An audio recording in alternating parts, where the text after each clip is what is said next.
Early morning on July 23, 2010, Linxiang Railway Station in Hunan Province, China, was bustling as usual. Crowds of people pushed through, train horns blared intermittently announcing departing trains. No one could have imagined that in the first minutes of an ordinary day, a horrifying mystery was about to unfold right at this very station. At 7:04 a.m., a middle-aged man walked toward the waiting room entrance. He clutched two cardboard boxes tightly, his face calm and no different from any ordinary passenger. However, just as he was about to enter the waiting room, station staff signaled him to stop. Regulations required all luggage to undergo security screening. Without showing any confusion or irritation, the man complied, gently placing the cardboard boxes on the conveyor belt. He then stepped back, eyes intently following his boxes as they passed through the scanner, before turning to enter the waiting room, but not without one last glance back. Behind the reinforced glass, the security officer's eyes suddenly narrowed as images appeared on the X-ray screen. Something inside the cardboard boxes seemed unusual. A vague but familiar outline, resembling the shape of a human arm. He quickly left his seat, seeking out the nearest colleague for a second opinion. Before they could finish discussing, the mysterious man had returned, this time carrying the second cardboard box. When this box also passed through the scanner, both security officers stared intently at the screen, and both felt their blood run cold. This time, the image was clearer and far more terrifying. The distinctive curves of human ribs. Inside the waiting room, the man calmly stacked the two cardboard boxes next to a row of seats, as if they were just ordinary luggage. But the security officer's eyes never left him. Their suspicions had grown too strong to ignore. The tense conversation began. When asked about the contents of the cardboard boxes, the man replied with surprising calmness that they contained only meat and bones. His voice showed no tremor whatsoever. The request to inspect the boxes made the atmosphere even more tense. A moment of silence passed. The man looked straight into the officer's eyes, his face still calm but with a detectable hardness beneath that composure.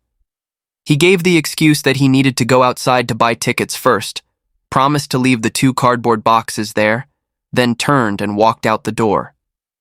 Minutes passed. The man did not return. The two cardboard boxes remained motionless beside the seats like silent witnesses to a mystery waiting to be solved. When the police team arrived at the scene, they faced two seemingly harmless cardboard boxes, one containing crystal products, one containing mosquito coils branded Lanju. Careful hands slowly opened the first layer of packaging, then the black plastic bags inside. And then, the horrifying truth was revealed. Not animal meat, not animal bones as initially described. Before the investigators' eyes were the remains of a human body, divided into upper and lower torso sections, missing the head and internal organs. The scene was immediately sealed off. Yellow police tape surrounded the area, and the hunt for a mysterious perpetrator officially began. Tracing through the camera system, investigators discovered that after leaving the waiting room, the man did not hastily flee the station as typically seen with other criminals. Instead, he leisurely walked to the ticket counter, stopped in front of the timetable like a normal passenger considering his journey. At 7:10 a.m., the man's figure finally disappeared from camera view. From that point on, he seemed to dissolve into thin air, never returning to the waiting room, never appearing in any other corner of the station. The biggest challenge investigators faced was the quality of the surveillance camera footage. The grainy film only allowed them to sketch a vague silhouette, insufficient to identify facial features or distinctive characteristics of the suspect. What they gathered was based solely on station staff memory.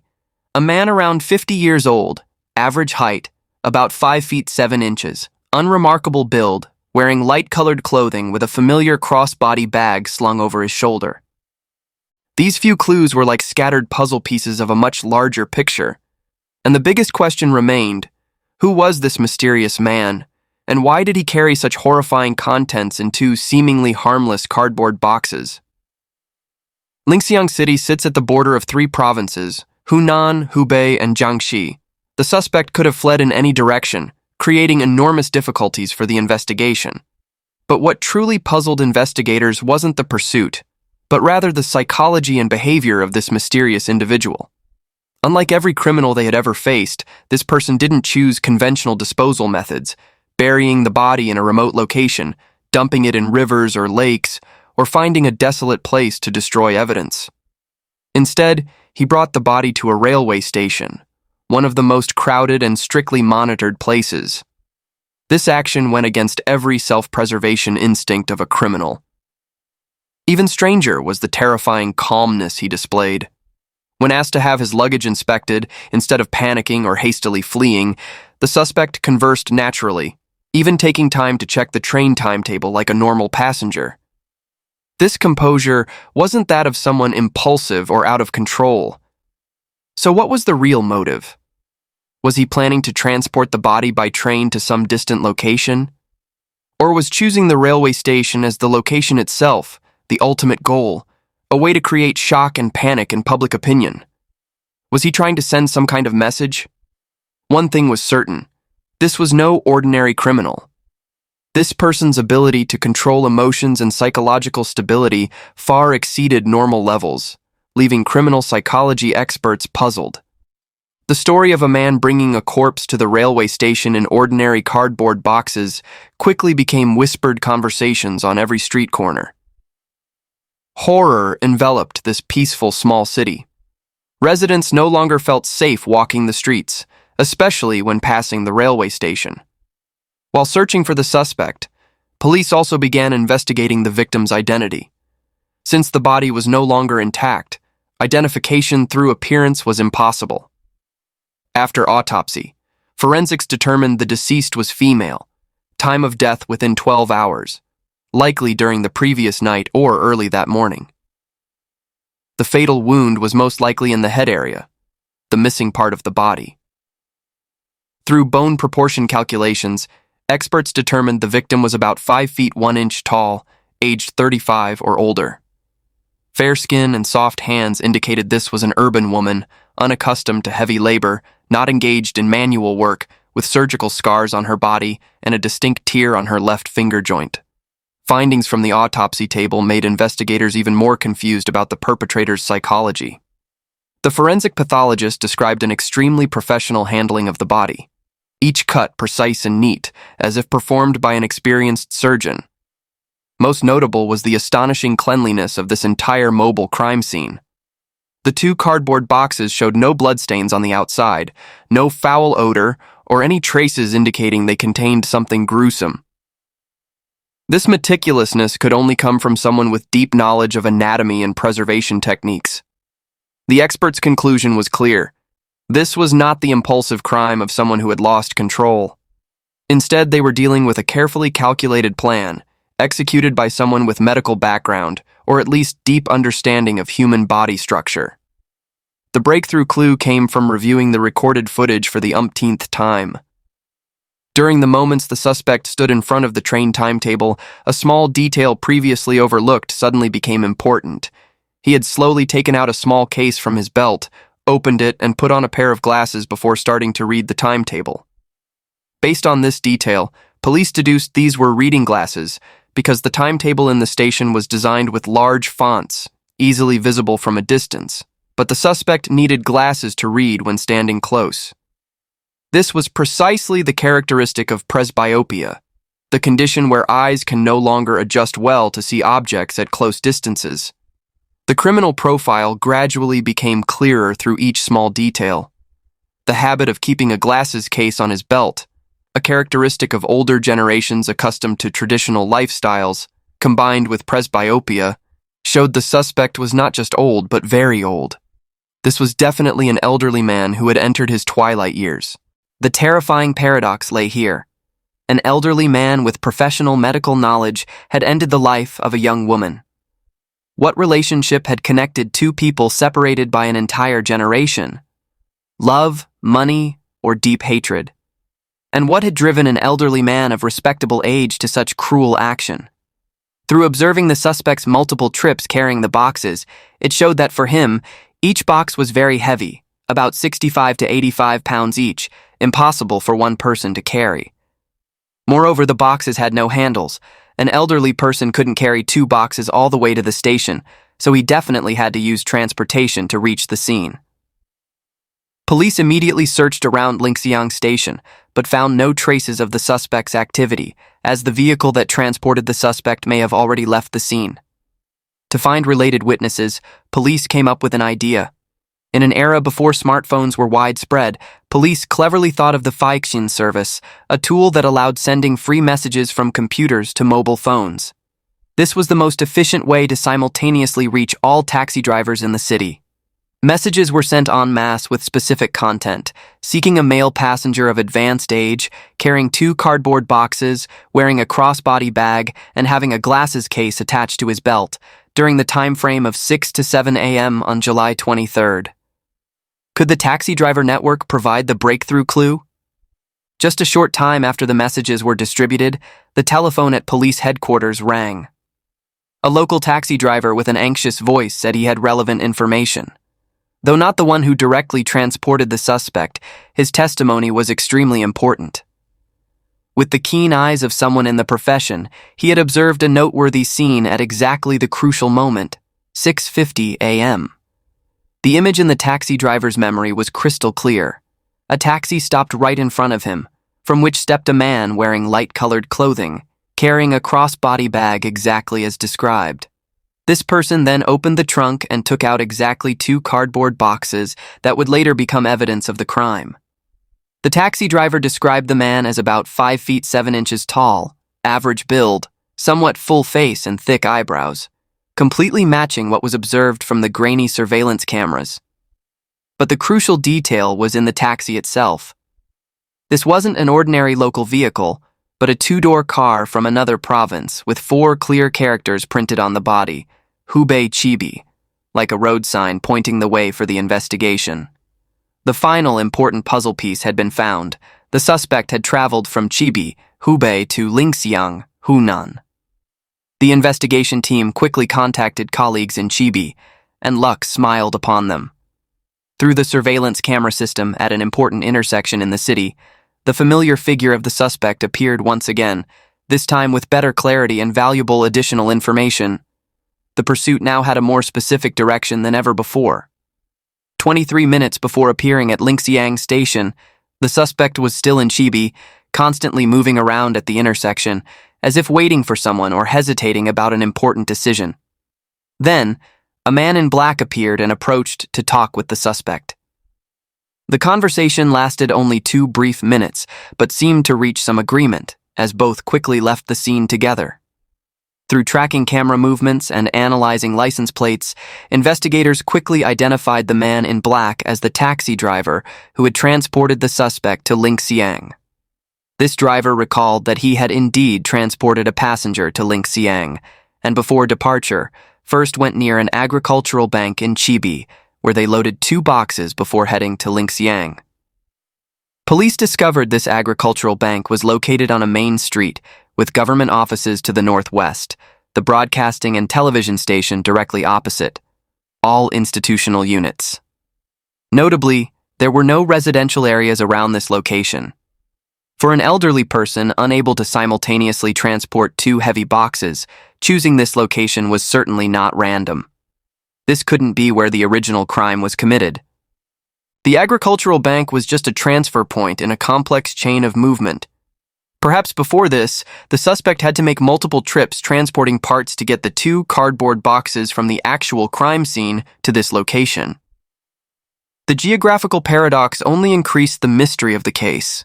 Chibi had its own railway station, so why didn't the suspect choose the nearest route, but instead struggled to travel all the way to Linxiang? This choice couldn't simply be to avoid detection. Perhaps Linxiang held special significance for him and the deceased. The investigative dead end forced police to find new directions. The lack of surveillance camera systems in important areas caused the suspect's trail to break off.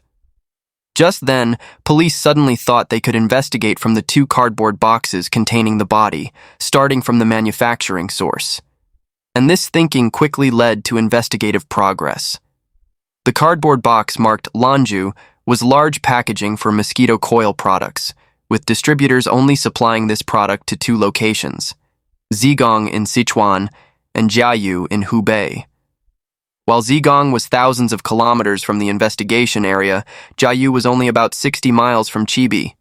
After thorough investigation, they obtained important clues. On the day of the incident, a taxi from Jiayu to Chibi had transported a mysterious man carrying two cardboard boxes. This driver recalled the passenger boarded in Jiayu, and through conversation, he believed the passenger was likely from Jiayu. Both clues pointed toward the small county by the Yangtze River, Jiayu County. Police continued their investigation in Jiayu. They noticed that the funeral industry was relatively developed in this small city. This vast river, with its unpredictable floods and accidents, frequently claimed human lives. The unfortunate bodies swept away by the current often concentrated in this area. Natural tragedy had inadvertently created a specialized industry. In Jiayu, the funeral business developed strongly, not only due to local demand, but also because its special location made it the final destination for many people from other regions. This invisibly promoted the development of fishing and funeral industries in Jiayu. Because of this, an indispensable profession emerged here: funeral workers. They weren't just ordinary craftsmen, but specialists in handling, preparing, and arranging the deceased. When dealing with death daily, initially anyone might feel fear or discomfort, but gradually this psychological barrier completely disappears. They become calm, even indifferent when facing what would horrify ordinary people. Combining previous autopsy results and the perpetrator's profile, forensics had determined the perpetrator had deep knowledge of anatomy and unusually stable psychology when handling corpses. These two characteristics weren't coincidental, but were products of a specific profession. A bold but logical hypothesis emerged: the suspect was very likely working in the funeral industry in Jiayu. This was the only explanation for how he could handle the body so professionally and move about so calmly. The investigation began by compiling all information about the suspect's appearance. Male around 50 or older, 5 feet 7 inches tall, average build, somewhat full face, thick eyebrows, wearing light-colored clothing, carrying a crossbody bag with the habit of keeping a glasses case on his belt. Results came surprisingly quickly. After just a few inquiries locally, a local resident immediately recognized the blurry face from the surveillance cameras. This person was a well-known local funeral worker, Maowu. Police quickly arrested Maowu locally. When captured, he was even wearing the exact same clothing as in the surveillance footage. According to his confession, the victim was a woman surnamed Sun, 30 years younger than him. Maowu was born in 1941, already 69 years old in 2010, with one son, but his relatively youthful appearance made it difficult for anyone to guess his real age, which may have been an important factor in his relationship with the young victim. Maowu had a stable career in the postal service until retiring in 1997, living with his one son. 1 year before the incident, his wife passed away, and he lived alone at home. The big question remained: what had turned a 69-year-old man into a cruel murderer? Neighbors, mainly former colleagues who had worked together for decades, all had positive impressions of him: cheerful personality, sociable, ready to communicate. Maowu's contradictory personality began to emerge when he entered retirement. Instead of enjoying a leisurely life, he showed intense desire to continue working and earning money. His career choice caused controversy in the family. While relatives opposed his working in the funeral industry, perhaps thinking this profession wasn't suitable for the age and social status of a retired official, Maowu showed stubborn determination to learn the trade. Therefore, at nearly 60, he specifically went to Wuhan to learn professional skills, then became a funeral director. Outstanding abilities made Maowu famous in the region, and earning 5,000 yuan just from funeral work was quite impressive in 2010. However, professional success couldn't fill the spiritual void. After losing his wife, Maowu, despite having a career, still couldn't escape deep loneliness. One late night, around midnight, Maowu finished his work and cycled home on his familiar route. But that night, He inadvertently passed through a street he had never noticed before, a place hiding secrets beneath the normal facade of the small city. This street was filled with massage parlors operating in the shadows, where warm and dim light emanated from small windows. Inside, female silhouettes moved gracefully, creating a completely different world from the monotonous daily life of a widowed old man. As Maowu cycled past, inviting calls rang out from everywhere. After months of living in loneliness, after losing his lifelong companion, his soul seemed to have a large, unfillable void. Faced with this temptation, the will of a 69-year-old man ultimately couldn't resist. He entered one of those massage parlors, and fate arranged for him to meet Miss Sun, a young woman 30 years his junior. The relationship quickly developed from their first meetings. Maowu became a regular customer, and gradually, they quickly transitioned from a customer relationship to a romantic relationship. To maintain this relationship, Maowu didn't hesitate to drain his life savings in exchange for the young woman's attention and affection. Fortunately, Miss Sun didn't just accept money indifferently. She showed genuine concern, telling Li Maowu that age wasn't a big issue, and money wasn't as important as real feelings. These words were like rain after drought, seeping deep into the soul of a man who had gone too long without anyone's love and care. The relationship gradually deepened when Miss Sun began playing the role of a real wife in Maowu's life. She frequently came to his small house, naturally taking on household duties like washing and cooking. The feeling of being cared for and attended to after so many months of loneliness made Maowu feel reborn. He devoted all his attention and finances to this relationship, considering Miss Sun the last light in his life. What made Maowu happiest was when Miss Sun announced her decision to leave her old profession to do other normal work. In his eyes, this was a sign that she truly wanted to start a new life, being serious about their relationship. Maowu once confided that since his wife's death, Miss Sun had become the only woman he completely trusted in this world. He devoted not only all his affection, but also his entire accumulated wealth to this relationship. Happiness reached its peak when Maowu began planning to marry in September 2010. In the eyes of a 69-year-old man, this wasn't just a marriage but also the last chance to have a warm family in his final years. Miss Sun listened to him talk about this plan without showing opposition, which made Li Maowu even more convinced that a bright future awaited. But this beautiful dream didn't last long.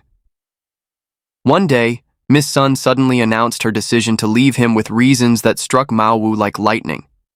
She said his age was too great, they weren't a suitable match, and if they married, they would become a laughingstock. These words were like daggers, stabbing straight into the heart of a man who had devoted all his feelings and hopes to this relationship. Anger and confusion struck, and Maowu couldn't accept this simple reason after everything they had been through together. When Maowu continued to question intensely, Miss Sun finally had no choice but to admit the painful truth. She was still working as a masseuse as before, had never truly given up, and now had plans to move to Guangzhou to expand her career. But the most cruel part hadn't stopped there. To make Li Maowu completely despair and have no hope of reconciliation, Miss Sun decided to reveal the entire truth she had hidden throughout their time together. She announced that she wasn't single as she had claimed, but already had a husband and children, a complete family. These confessions were like fatal blows delivered consecutively to the spirit of a 69-year-old man who had devoted complete feelings and trust. Maowu felt his entire world collapse in an instant.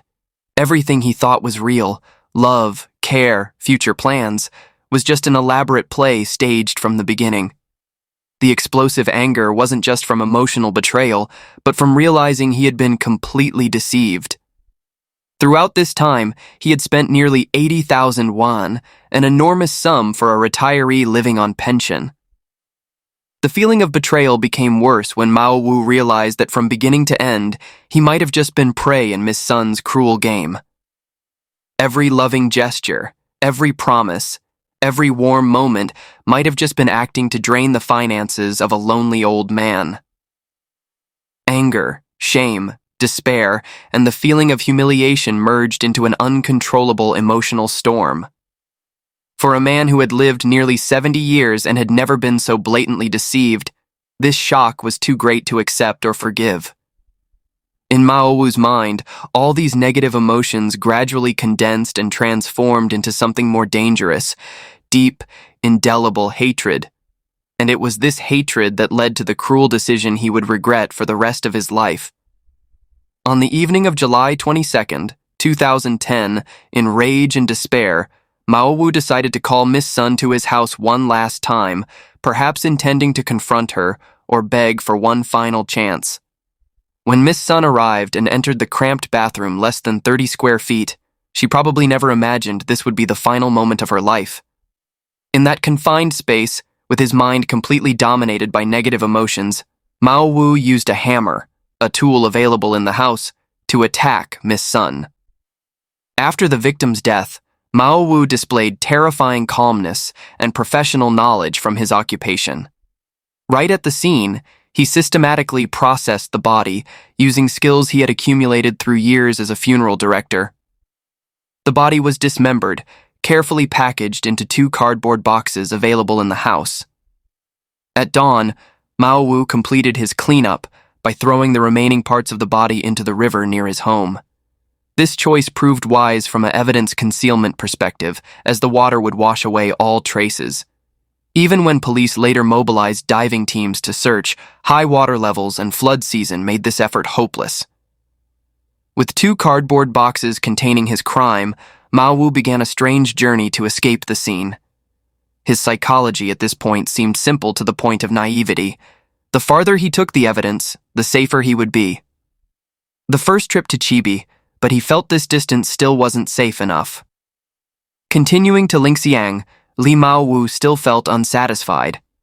Finally, he came up with the idea of using trains. When entering Linxiang railway station with 2 cardboard boxes in hand, Maowu appeared confident and calm to a suspicious degree. Surveillance cameras showed him trying to walk straight into the waiting room like a normal passenger, until being reminded by staff about security screening regulations. The truth behind Maowu's bold behavior turned out to be simple to the point of naivety. While criminal psychology experts were analyzing a pervert wanting to create panic or send threatening messages, in reality, Maowu was simply an old man behind the times, unable to keep up with modern society's development. After years of living reclusively in his private world of funeral work and rarely leaving the small city of Jiayu, Maowu had no idea that modern railway stations were equipped with advanced security systems. To him, railway stations were still just places to buy tickets and board trains like when he was young, when everything was simple and less controlled. X-ray machines were completely foreign devices to Maowu. He had no idea that X-rays could penetrate matter and display internal images, nor could he imagine that what he was hiding in 2 cardboard boxes would be clearly revealed on monitoring screens. Even the concept of surveillance cameras didn't exist in a 69-year-old man's awareness, having little exposure to technology. He didn't know that every step, every gesture was being recorded and could become evidence against him later. Police's complex speculations about psychological motives, about deliberately creating shock or challenging authorities, were all wrong. Maowu was simply an old man isolated from the times, not understanding the new rules and technologies of modern society. His boldness didn't come from deep calculation, but from complete ignorance. The investigation spread across 2 provinces, Hunan and Hubei, including 3 cities, with full deployment of law enforcement agencies. Close cooperation between units, combined with modern technology and traditional investigative methods, yielded impressive results. Within 56 hours, less than 2.5 days from discovering the body at the railway station, this shocking case was completely solved. Maowu's story is a heartbreaking testament to how circumstances can transform a person from normal to criminal. Before the tragedy occurred, Li Maowu was considered by local society a respectable man, a retired civil servant with a stable career, later a reputable funeral director in his profession. His neighbors and former colleagues could never have imagined that one day this gentle man could act so cruelly. What puzzled everyone most was why Maowu couldn't find another way to resolve his pain. For a normal person, when discovering they've been deceived, they might be angry and disappointed, but would eventually find ways to overcome it. They might seek friends to confide in, or seek help from family, or simply accept reality and continue living. But for Maowu, these paths seemed non-existent. The most frightening aspect of this case was the speed of transformation from victim of deception to murderer. The time from when Maowu discovered the truth to when he acted cruelly was extremely short, showing his ability to control emotions had severely deteriorated. Psychology experts believe this is a typical characteristic of elderly criminals. As age increases, their social status gradually declines. Adult children have grown up, started their own families, no longer having time to care for parents as before. Society also pays less attention to retired elderly people. Many people's elderly lives become lonely and monotonous. Without work to worry about, without important roles in the family, they easily fall into depression and isolation. Unshared sorrows, with no one to listen, gradually accumulate into difficult-to-control negative emotions. Therefore, elderly people's ability to withstand pressure and control emotions is often weaker than younger people's. When encountering stressful situations or being hurt, they easily have extreme reactions that even they cannot foresee. On April 11, 2011, exactly 1 year after the case was discovered, Maowu received his first instance verdict, death penalty for intentional homicide. Besides the main punishment, he also had to bear civil liability with compensation amounting to nearly 300,000 yuan, including funeral expenses and death compensation for the victim's family. However, Maowu didn't accept this verdict and appealed. 1 year later, on June 11, 2012, the appellate court made its final decision. The higher court maintained Maowu's conviction and civil compensation, but changed the punishment from immediate death penalty to death penalty with 2-year suspension. During his years of serving the sentence, Maowu showed positive attitude and repentance. His cooperation in prison, combined with advanced age and health conditions, convinced the Hunan Province Higher People's Court to consider sentence reductions multiple times. Through a series of reduction decisions, Maowu's punishment was reduced from death penalty to life imprisonment, and finally, to 18 years of fixed-term imprisonment. Currently, Maowu is over 80 years old, still serving his sentence at Chishan Prison in Hunan Province. From a respected funeral director, through being a murderer who terrified an entire region, he is now just an elderly man in prison, living his final days in regret and loneliness. And that concludes today's case. Thank you for following along, and see you in upcoming videos.